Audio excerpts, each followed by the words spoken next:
Hi, everyone. This is Gary Wilson with the My Investment Services Group, and we've got a great interview today with a pretty good investor and friend of mine, Sid Hameed from Northern Virginia, Washington, D.C., and Maryland area. So before we get started, Sid and I met through a training program. We were both there and realized we have a whole lot in common. He, just like me, started off investing, eventually got his license, built a brokerage company, and actually merged it with Keller Williams recently. You know, I did my merger several years ago, and we both are involved still investing, and we just started getting into the training business where we're training people how to do what we did. So in any case, Sid, I'm going to do an introduction here in a second, but welcome aboard, first of all, and I think everybody's going to be very appreciative of having you here, sharing your wealth of knowledge and experience. And the fact is, I think people are going to pick up on the fact that you really are a pretty good guy. And it's not all about the money. It's success means a lot of things. Money is just a measurement. And some of the things I've heard you tell me about down in Florida are pretty impressive. So welcome aboard, Sid. Glad to have you, man. Hey, thank you. Thank you very much, Gary. I appreciate your words, man. Thank you very much. Well, I'll tell you what, just to start with, Sid, a lot of people don't know us usually outside of our areas. Go ahead and tell us a little bit about who you are. Who is Sid for the average listener listening in on this? Okay. Again, my actual name is Asad Hameed. Sid Hameed is my nickname, and Asad means the lion. Asad the lion, and I came from Pakistan in this country, and I started in real estate in 1989. Started construction work. And from there, just kept learning the different trades, from electrical work to plumbing to drywall, and just doing the business. And then I started to work with some of the national home builders, and we were building anywhere from 80 to 120 homes per year. So I did that for a few years. When the market dried up in 2006, we started feeling the pain. And then 2007 and 2008, we got screwed. Lost a lot of money. A lot of the projects went on halted. There were 40, 60 homes that just, they stopped building. So I always, course correct. So as the market changes, I course correct. And so one of the things that I do is I look at a lot of the data points, and I look at to see what the industry is really doing. And based on the data, I course correct. So one of the things that I did is I started to buy foreclosures and buy REOs. It was a lot of houses available and not a lot of investors. People were running because the knife was still falling into the market. As the knife was falling, nobody wants to catch a falling knife. But we went into the market. We bought hundreds of houses for dirt cheap, and then we flipped them. And then the President Obama, he had the tax credit in 2010 for first-time home buyers. Then the market picked up, and then we sold them. And so, but anyway, been in the business, and then I started to also buy non-performing notes from hedge funds and private equity funds out of New York and Miami and San Diego, California. We actually have a $5 million fund registered with the SEC for distressed assets for residential and commercial. And I have a real estate brokerage license for D.C. and Maryland. I decided to merge with Keller Williams. One of the reasons was because I was already starting to create multiple franchises, and I had a buddy of mine come tell me about the ESO program within Keller Williams. And so I took the class and met Kristen Cole and went through the class and everything. And so I decided to just basically build a business within the business by teaching my principles and models and my processes that has allowed me to create this multi-million-dollar business, so I can show people how it's so much easier with Keller Williams since they've already have the university, the KW Connect. There's so much training. There's so much education. It's just a matter of, using the systems, using the processes, going into the back end and really applying and doing what's being taught. So, and then I'm an investor, so I'm teaching people how to be an investor agent by doing both things how you could get paid and work less and then have more freedom and time and create wealth in real estate. So that's who I am. Right. Well, I appreciate that too, by the way. You mentioned a couple things in there. You bought REOs during the height of a recession, at least the beginning of a recession. Obviously, that's usually a good thing to do because there's a lot of them. And then you talked about the buying notes, and we used to call that buying a tape. You can get a tape with a bunch of mortgages on it.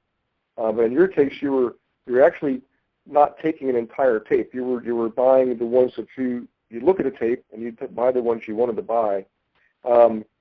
If you could tell us a little bit about like what that actually is, because a lot of people listening on this interview are doing more traditional investing. They're flipping homes, they're buying rentals, and like us, they're working with investors. Matter of fact, a lot of the folks on this listening to this are going to be what I call investor agents working with investors, and this might be another avenue that they can pursue if you're willing to help them down the road. So if you could, sorry to ramble, tell us a little bit about that part of it. So you went from buying REOs to buying the actual the paper. Just like high level, what that actually means for people to understand it. Okay, so what that means is when you're buying and flipping properties, and there's a lot of moving parts when you're buying and fixing and flipping. Okay, as an REO investor, you're always the last one to get paid as an REO investor. Okay, and you got to pay the contractors, the electricians, the settlement company, the buyers, the settlement costs, all. And your last one to get paid, and it takes you 3 to 6 months to get paid if you got like 10 or 12 going on at the same time. When you're buying tapes, what you're doing is you're basically buying across the United States of America. So you'll get a tape. It may have like 180 to like 250 assets on there. Some will have smaller tapes that could have 30 assets, or some could have like 15 assets. So one of the things, the tapes are generated from the institutions, right? So usually the top 5 have them, and then the top 5 will send them to like private equity funds, which are like 50 billion to 100 billion, and then those guys will go through the tapes, and then they'll pull out trophy assets, and then they'll go to the next guy that's like a B paper, and then it'll go to the next guy. So the key is to build a relationship as high as possible. So one of the things we've done is we built and secure relationships in Miami and New York and California, because that's where the equity partners are. There's a lot of what they call family funds. So like the Rockefeller Family Fund, the Alexander Family Fund. There's a lot of private funds, private entities that play in this game. So we went where we could go and tap into these sources so we could get the assets at a pretty high level discount. So then we have a chance to go through them. And one of the things we did is we looked at all the states that we do not want to buy in. So we removed all the states we didn't want to buy in, like, for example, New York and New Jersey, because we looked at the process. Like, what is the foreclosure process? How long does it take? Just the whole, before we could get the deed. So we went to states that are easier, like Texas. Okay? Texas, we could get our access to the paper very quickly. And so we broke down the different states, and then we zoned in on the areas that we feel most comfortable with. And then we started to bid. As these tapes came in, we looked at, which areas were what we call A paper, B paper, C paper, and broke them down into those different categories. We looked at the crime. Was there a lot of crime, low crime? We looked at the income level. We looked at the education level in that neighborhood, the school system, the public transportation. We look at all these different things, the rent roll. And then we basically we'll narrow down to the ones, let's say 20 that we're interested in. Then we'll hire a title abstractor to clean the title to make sure there's no liens, there's no judgments, miscellaneous activity, taxes. So we get access to all that information. Then we hire a local agent in the local community to go out to the property and analyze the property, what they call a BPO, broker price opinion. Then that information comes back, and then we send out a different agent. So we usually get 2 BPOs, we get 2 different perspectives, And then from there, we make a decision, and then, we make our money on the buy side. So the key is to, bid on these assets, sight unseen, across the United States, and try to be in the A, B, C neighborhood, and, just do the proper due diligence and make bids. And sometimes we could get 10 homes, sometimes we get 5, sometimes we don't get any. But you have to bid and do the due diligence, because the biggest two things is knowing the valuation and also knowing the taxes. Sometimes there are 5-year taxes pending, or it could be in a tax sale, or maybe it got sold at a tax sale. So you got to look at all these different things before you could say, okay, these are the assets I want to purchase. Okay. All right, good. And then obviously once you have the paper under control, you can choose to resell it. You can take the property over, remodel it, flip it, turn it into a rental.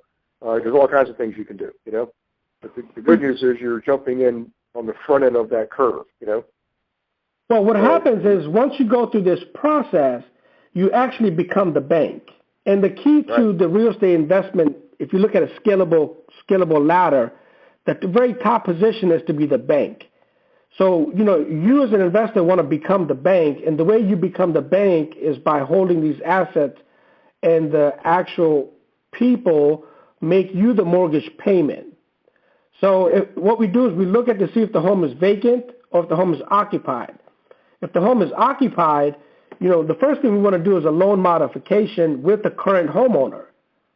So we want to get the current homeowner to start making payments, and we want to get the homeowner to become seasoned. So after 10 months or 12 months of making payments, they become seasoned. Okay? So the biggest payout is going to be to have the homeowner do a loan modification, do a refinance, and get their credit built up in about a year or so, get their credit built up, get them to do a refinance at the current appraisal value. So if the appraisal value currently is $300,000 and you bought the note for, let's say, $78,000, then that's when you get paid out, because once you do a refinance at the current appraised value, that's how you get the big money. Okay? Yep. Or the other thing you could do is once they get seasoned, you could sell that note from a non-performing asset to a performing fund. There's funds out there that buy performing assets. So you could sell it to another fund manager as a performing asset for maybe 78 to 80 cents on a dollar if you picked it up for 40 to 50 cents on a dollar. And then also, in other words, you could turn C paper into A paper just by doing getting those people back on track again. Exactly, yeah. There's multiple ways, and you could flip the asset. You could, sell it to an investor. You could rehab it. This is the most way, the biggest way to get the most options. This is the biggest way to have the most exits when you're buying non-performing notes, because you become the bank. You have the most control. Yep.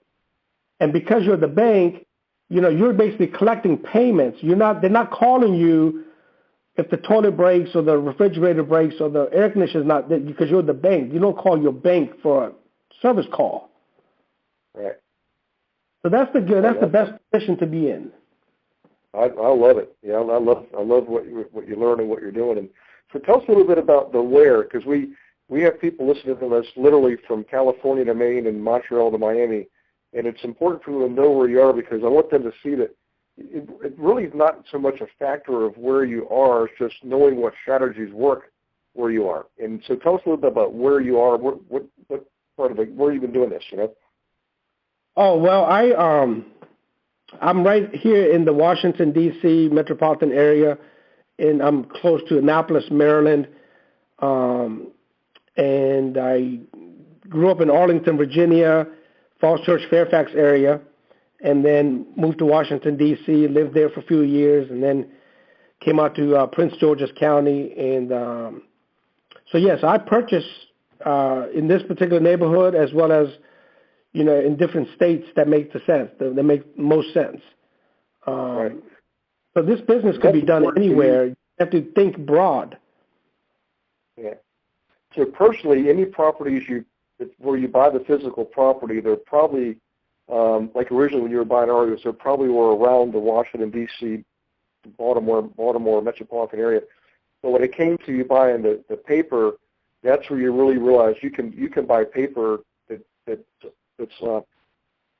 collateralized by property really anywhere, and you can say, like you mentioned, you choose not to buy paper in New York and New Jersey because the foreclosure laws are so tough, but Texas, probably parts of Utah, Florida, Alabama, Alabama, Ohio, California, if you could get it. California is very expensive, but if you get some stuff there, Florida is one of the best states right now to purchase in, And so the thing about being with Keller Williams is, for example, I'll tell you, I bought a note in Wisconsin. And so I called up a local Keller Williams agent, and I said, hey, I got a referral for you. So I gave him the listing. So we got a contract on the property now, and so I'm going to get a referral fee as well because I'm a Keller Williams agent, and I just hired another Keller Williams agent in that particular state. So now, because of the association, that's another stream of income. Yep. Yes, that's right. I love the networking. It's amazing, I just taught in Wisconsin, Appleton and Hudson back in June. Okay, now another critical question is time frame. Because I can see the life cycle here because I used to do this too, and I actually at one point was kind of a front person for one of the hedge funds, and they were buying huge tapes, $100 million, things like that. It was just crazy. But tell us about the time frame. You talked about beginning of the recession, buying REOs. What about leading up to that, like your first, maybe go back to the early 2000s and up till today's time frame, what you were doing at each stage of as the clock ticked and the market changed, we went through a shift and came out, now we're heading into another shift. That kind of helps people too. If you understand what you were doing when, it really makes a lot of sense if you can talk about the time frame, Well, okay, so the market started to kind of really start shifting in like 2000, 2002, 2003, 2004. And what I was doing at that time, I was doing pre-construction contracts. So there were a lot of buildings in the District of Columbia that were going up. These condos were going up everywhere. So I would go to all the key areas and put down my $5,000 deposit on like 5 or 10 condos. And then so if I get the condo for $350, by the time the condo building got done, that thing was worth like, $500,000. So I was flipping paper. I was flipping pre-construction condo paper in 2002, 2003, 2004, 2005. I was doing work with some of the home builders out there. I didn't have my real estate license, but I had a lot of relationships with people in the real estate market. And then when the market started crashing in 2007, 2006, I basically hooked up with other investors that had money, and I had my own money. So we just started to buy smart. So we went into some of the A neighborhoods where, like, for example, in Bethesda, Maryland, the homes were at one time selling for, 1.8, 1.7, 1.5. Now, all of a sudden, we go in there, we pick up the same asset in the A, B neighborhood, for half the price or 80% of the value, and then turn around and sell it because that neighborhood, even though the market was going down, that neighborhood still had a huge demand. So you look at neighborhoods where there's still a major demand even though the market's crashing, right? Yep. So that's where people run to. So we were looking in these areas, and so we were doing that. And then around 2011, 2012, I started to really learn about the note business and the non-performing assets and everything that was going on with the different REITs. All these REITs were being established in the marketplace, and went to Las Vegas, took a couple courses, went to Texas, took some classes, joined a couple of mastermind groups. Then we bought our first tape, and then we started buying assets, go through the process. And so now, I'm just always looking for the best value, the best asset, anywhere. So I've removed my limitation of just being a local investor to being a national investor. So if you guys want to think wide and to really scale your business, it's a scaling step, but being the bank is the best position. Yeah. I learned that early on too. Matter of fact, I came out of the banking world And if you really understand how banking works, you realize that they're at the top of the food chain. You know. Exactly. And people think that banks suffer when there's a lot of foreclosures. Actually, they do suffer. Obviously, you know, Countrywide went belly up, of course. But it's what happens is like when you make a $10,000 deposit, that $10,000 deposit gets loaned out so many times in so many ways, and ends up being out there to the tune of about $100,000. In other words, you get $100,000 in outstanding loans based on an original $10,000 deposit. Exactly. Yep. And so what happens is one note goes under, one mortgage goes into foreclosure. That is a painful process because the bank's got to beef up their loan loss reserves, and quite frankly, that clobbers the original deposit they originally had. So if another one goes into foreclosure, then they're really in trouble, you know. But in most cases, they're making so much money, so they're charging. People think, how can they make money? They're only charging 3% right now. They're charging 3% times 10. You know, you know the same money. You know, the biggest scam, the biggest thing in this whole goddamn thing is the banks are actually got the funds from the government when the bailout happened, the $87 billion that was being printed by the government. So these banks already got paid out the insurances and stuff. So they created this marketplace, and now they're actually controlling these assets once again, okay? And so it's a cycle. So this market is starting to get soft once again. It's starting to change again. The days in the market are starting to pick up. There's multiple people taking their homes off the market and waiting to see what's going to happen after the elections. You know, there's a lot of things starting to change. The stuff that happened overseas in Britain is having an impact on refinance market. It's having an impact in this country. It's a massive wave that's going to hit us in 2017 and 18. So, you know, the bank's going to get rid of these assets even more through the non-performing asset sales because they got to get rid of them in lumps at a time, like 50, 100, 200 at a time, so they could clean up the wave that's coming. There's another wave coming. Yep, you're exactly right. And I want people to be aware of that. It's there's a couple factors. The biggest underlying factor is this: is that our government's been printing money like it's toilet paper. You know, artificially inflating the value of the dollar. The true value of the dollar is a fraction. It's I don't want to scare people, but in any case, the trigger is what you just described there. We still actually have inventory from the prior recession in certain parts of the country. In certain parts of the Carolinas, they have inventory that they have not put on the market yet, and now they're in a position to try to offload that. That's why there's an increase in demands for BPOs lately, in the last year or so. The other thing is the inventory is a pent up shadow inventory that's coming back out, but also the jobs. Look at the jobs. People are still struggling to get jobs. People haven't had increase in their wages in the last 5 or 6 years. They're lucky to just be employed. So the job market hasn't gone up, and the job market is what controls the real estate purchasing. So if the jobs are somewhat still the same, and this inventory is starting to come back out, that's what's going to create another downfall in the market. Yeah.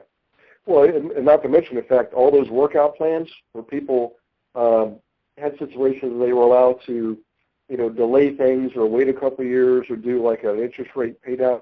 A lot of that stuff is starting to come due, and it's going to. There's a number of factors in place. So I don't want to scare people. The reality is you don't have to be a victim. You can choose to not participate in a recession from a consumer standpoint. You can rather choose to participate from an investor standpoint or somebody who works with investors, which is why we do what we do. Which kind of brings me to the next thing here is, what can people do? How can they participate on the positive side of this whole equation, so that they can benefit like you and I do, and not in a negative way. It's a very positive. We're actually helping people succeed and build wealth and income. And I know that you teach like I do. Tell us a little bit about the how. Like, how can these folks participate? What can you show them or tell them, or I know you have some training you can do yourself. Maybe you can show people how they can get in touch with you, email, phone number if you want to do that. Certainly website address. And then I want to wrap up with some why. Why is Sid doing this? Why is Sid Hameed doing this? But let's go back to the how first. How can people participate in this scenario right now you just described in a way that they can help themselves and their families and their clients through this whole thing? Well, one, start getting educated. Knowledge is power. Start getting educated and then start investing, in yourself. Start investing in yourself and getting educated, because once you're educated and you understand the data points, then you can make the right decisions and be able to better analyze the deals. So you got to be able to get educated, and that could take some people, 2 weeks, some people take a month. It depends on how fast they learn. And then number two, just get familiar with your local market trends. Start looking at your local market trends and start educating yourself in your local community, see what's going on. And then pay attention to, some of the media in terms of the housing numbers. Pay attention to the job number. Pay attention to the GDP number. I also look at the Home Depot stock. I look at the Home Depot stock. I look at the Lowe's stock. I look at the 5-10 biggest home builders. I look at their stocks to see if the stock's moving, because that shows me the market's on the trend. So, just get educated. And if you're serious about doing something like this, and, my number is 703-855-3324 is my number. And you could text me at this number. And I have a webinar coming up on September the 6th. It's going to be a 4-week class on September the 6th. It's going to be online. I could text you the registration form. You guys could go and register for the webinar. But the information is there to be shared. Now, if you want to take action, it's there to be had, money to be made, and you have to do your own due diligence, of course. Be careful, but the information is there to be had and the money's to be made if you follow the process. That's exactly right. I always tell people every time I teach, the formula is education plus information plus action equals results. And you've got to get the education first so you know where to find the information, how to use it. And then you can take meaningful, effective, appropriate action. And that's how you get the good results. And the fact is people who succeed at building wealth and income generally would do well in any market, because they, like you said, they understand what's happening, why it's happening, and they can react to it appropriately. So, for me right now, I'm heading into next year. I'll be effectively debt free, 100%. No mortgages, no anything. And I learned that from the last time around, that if I'd have headed into that last recession with less debt, I would have done much better. I wasn't over leveraged, thank goodness. I had great equity and cash flow. But boy, looking back, can you imagine going into a recession debt free? How much power you have? Because who do the banks want to lend money to? People who are in debt or people who have no debt? Exactly. People have no debt. The money is so cheap right now. I mean, the banks are giving away money at 2-3%. I would leverage the bank's money in your credit and your income to get as much credit and just go buy these assets, and you could easily get a 7 to 8%, 10% return on your money and using the bank's money to buy these assets. So this is how you build your portfolio. This is how you build wealth. That's exactly right. Use other people's money. Yeah. You have one of the things that really, kind of struck me in a very positive way, Sid, is you have a certain passion, and it's like what I call your big why, and it has a lot to do with your background. We're all technically immigrants. I mean, whether we came over this generation or prior generation or even hundreds of years ago, but would you mind talking a little bit about that, about your organization you have to help immigrants who want to build wealth and income?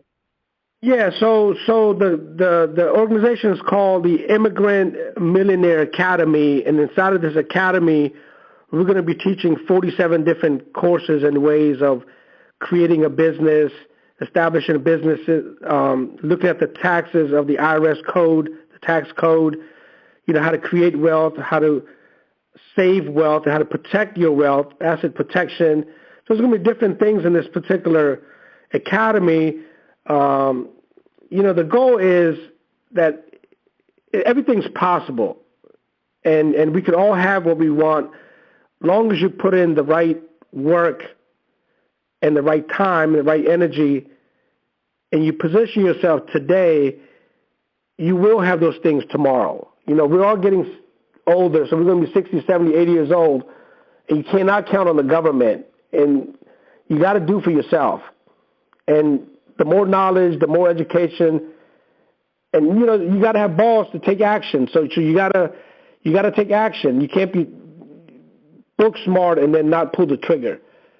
So it's possible. Yeah. It's there. I mean, I've done it. I'm willing to teach people and show them so they don't make the same mistakes that I made, and the learning curve will be much faster, and you could get to that, from A to B much smoother rather than going through the stuff that I've gone through. To learn through my mistakes and my experiences to avoid, time and energy, wasted time and energy. So. Well, I admire you for doing that, man, because it's such a big thing. It's something I'm passionate about because, a lot of people have heard my experience. My first experience was my college roommate freshman year. His name was Socrates, and his father was a Greek immigrant. His father has since passed away, but he was first generation. And he did a wonderful job investing down in Richmond, Virginia. I think he had at one point 150 units. And he helped Socrates and I buy our first house. He didn't give us money. He didn't give us the fish. He taught us how to fish. And I never forget the closing table. He's pounding his chest, saying, "If you boys do what I tell you to do, you won't have to work for anybody else when you're 35 years old." At the time, we were 23. We were just kids. But later on, we were down at one of his beach houses in the Outer Banks, and he said, "You know what, Gary? The thing that startles me about Americans is you guys don't realize how easy you have it. You can't do this in Greece. In fact, in most parts of the world, you can't do this the way we do it here." And it really struck me. I was like, wow, we're so spoiled. Even though my family technically they're immigrants, so they just came over in the 1500s. But we're still all immigrants, and I realized, there people who come here with new, fresh eyes see the opportunities that people who have been here don't necessarily see.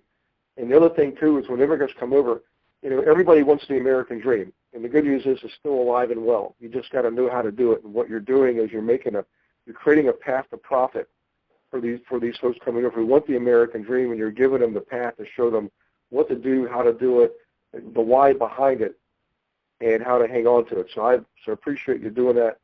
I mean, we're a melting pot country. People from all over the world. The goal, Gary, is to create leaders, right? So if I could create 100 leaders, then those 100 leaders could multiply.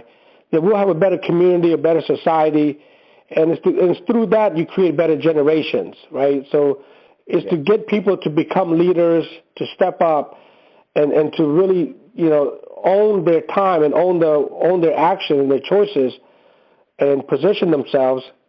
Because if I could create 1 million leaders, 100,000 leaders, I'm living through contribution and paying forward, And then if they could learn from my knowledge and learn from my mistakes, then I'm doing my duty and I'm serving God at the same time.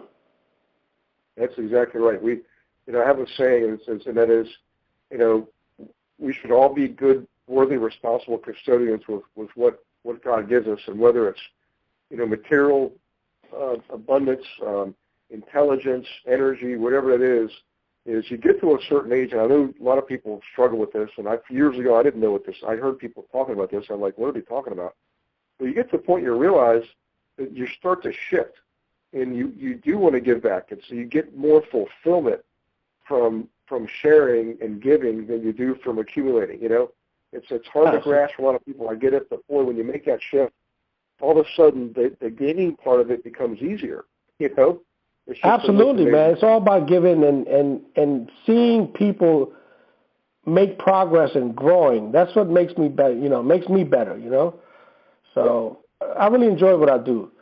And I'm blessed the fact that I've been able to survive, all these things and still be here and be able to still teach my experiences and my stories. We learn through stories and examples and case studies. So I got a lot of them. Yeah, that's exactly right. I always tell people, I've written, I think I've published 4 books. I've got 7 of them written. And if I wrote books on all the things that didn't work, they might actually be bigger than the books I wrote on the things that did work. It all comes down to taking action. I was afraid a lot. I was scared, but man, I just knew. I was like, you know what?